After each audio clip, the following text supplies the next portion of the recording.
ఇప్పుడు కూడా నేను హీరోలాగా వాళ్ళ ట్రీట్మెంట్ కూడా super treatment UV creations.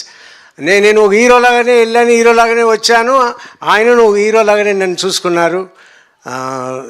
It's great, everything is great and waiting for the release April 3rd. Thank you. Thank you sir, thank you so much sir. కొడుకు hero అయితే తండ్రి కూడా హీరోనే sir. Thank you so much. నా ఉన్న feeling ఎలా వచ్చింది, ఎలా పోతుంది అని చెప్తున్నా. So sweet of you, thank you so much sir. Wish good luck. And body పరంగా ట్రాన్స్ఫర్మేషన్, రోల్ పరంగా ఆ డెడికేషన్ అండ్ ప్రతి పాత్రలో ఆ ఇంటెన్స్.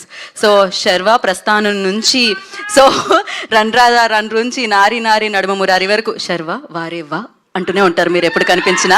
సో బైకర్తో మన అందరినీ పలకరించడానికి మన ముందుకు వస్తున్న శర్వా గారు. మాట్లాడే ముందు అభిలాష్ గారు ఏదో యాడ్ చేయాలనుకుంటున్నారు. సార్ మీరు ఎప్పుడైనా హీరోనే సార్, అప్పుడైనా ఇప్పుడైనా మాకు ఎప్పుడు హీరోనే సార్ మీరు. Thank you so much. So మరి ఇప్పుడు మన హీరోకి బైకర్గా మనల్ని పలకరిస్తున్న శర్వా గారికి చేద్దాం మైక్.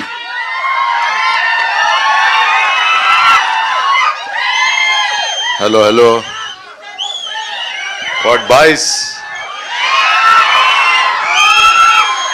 మీడియా మిత్రులకి అందరికీ first of all good evening.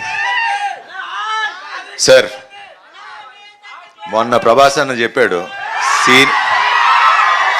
Seniors తర్వాతే మేము సార్, ఎప్పుడో మీరే ముందు మేము వెనకాల నడుస్తూ ఉంటాం. సో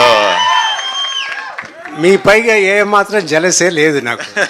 మీరంటే నాకు చాలా ఇష్టం. కానీ అది మీరు నాకు చాలా ఇష్టం. Okay. And thanks for doing this film sir. ఎప్పుడు సీనియర్సే అంతే.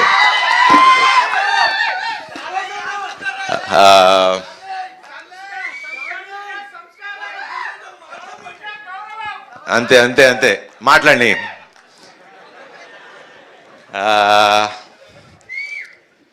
Rajanna, first of all thank you.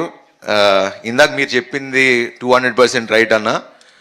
ఖచ్చితంగా అంటే ఇప్పుడు ఇండస్ట్రీ పరిస్థితి అందరికీ తెలుసు.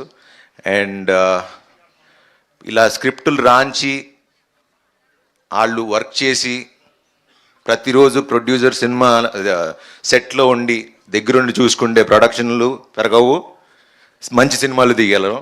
సో 200% అన్న. బికాజ్ నాకు బాగా గుర్తు, శతమానం అప్పుడు పాటలన్నీ దగ్గర కూర్చుని రాంచుకుంటూ ఉండేవాడు. So that is the dedication that a producer needs, and we need producers like all you guys. And అలానే వంశన్న ఎప్పుడు